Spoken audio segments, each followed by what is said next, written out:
مفيش حد احلى منك. طالما انت بتعمل اللي عليك، انت جدع، انت راجل. الكلام منطبق على الراجل او الست. طالما بتعمل اللي عليكي، مش بتتأخر عن حد، خدمة حبايبك، واقفة معاهم، مفيش حد احلى منك. فما تسمحيش لحد ان يضغط عليك، ما تسمحيش لحد ان يقلل منك، ما تسمحش لحد ان يهينك، ما تسمحش لحد ان يعاملك وحش.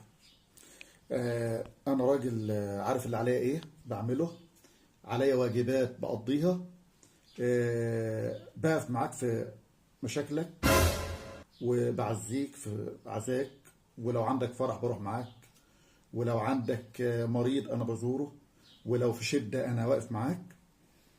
فإياك تعامل حد بيتعامل معاك بالطريقة دي باستقلال، او تقلل من قيمته، او تحاول تتجاهله، وتبقى عينك رايحة على حد مش بيعمل كل ده. لا لا لا لا، قل هل يستوي الذين يعلمون والذين لا يعلمون؟ ده ربنا سبحانه وتعالى بيفرق بين أهل العلم وغير اللي مش بيعلموا. فإحنا برضه لابد نفرق بين الإنسان اللي بيخدم، الجدع الراجل، وبين اللي هو مقضيها كلام، مقضيها أنزحة على الطريق، ولو حد وقع في مشكلة مش بيكون معاه ولا بيقف معاه.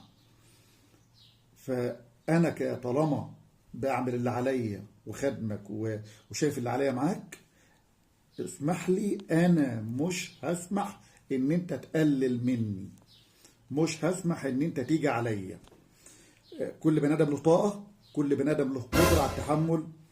ما تحاولش زي ما قلنا قبل كده تختبر قوة اللي قدامك إنها تفضل متحمله لحد إمتى. لا، أنا مش طفل، أنا مش عيل. وإن كان حتى الطفل أو العيل له من المكانة اللي تخليه نحترمه ونقدره. فأرجوكم يعني حافظوا على حبايبكم وما تجوش عليهم. أن البني آدم اللي تحملك ما هوش مجبر على كده، هو مش مضطر لكده، ده عمل كده بدافع من أخلاقه، من تربيته. فأنت ما تجيش بقى، ما تتكاش على الحتة دي وتضغط قوي وهيتحمل. لا لا لا لا لا، أنا أقولها لك بالفم المليان، أنت مش أحلى مني عشان أفضل أتحملك وأنت تعاملني بطريقة مش حلوة. أنت مش ربنا مش مفضلك عليا في حاجة معينة. يعني سبحانه وتعالى فضلنا في دين الله سبحانه وتعالى. احنا الأفضلية عند ربنا بالدين، ده أخلاقنا. لكن في الحياة انت معاك انا مش معايا، انا معايا انت مش معاك، دي كلها حاجات ارزاق من عند ربنا هو اللي بيوزعها. فما تجيش على حد وتضغط. ولان زي ما قلت لك، انت ربنا سبحانه وتعالى زي ما اداك انت واخد ال 24 قرار بتوعك، وانا واخد ال 24 قرار بتوعك. فما تحاولش تقلل من حد بيقدرك، لان هترجع وهتتفاجأ ان هو برد فعل مش حلو منه. فأرجوكم أرجوكم اللي بيحبوكم حافظوا عليهم، قدروهم. ما تحاولوش تختبروا قوتهم، قوة تحملهم، ان يفضلوا يتحملوا غتاتتكم لحد امتى.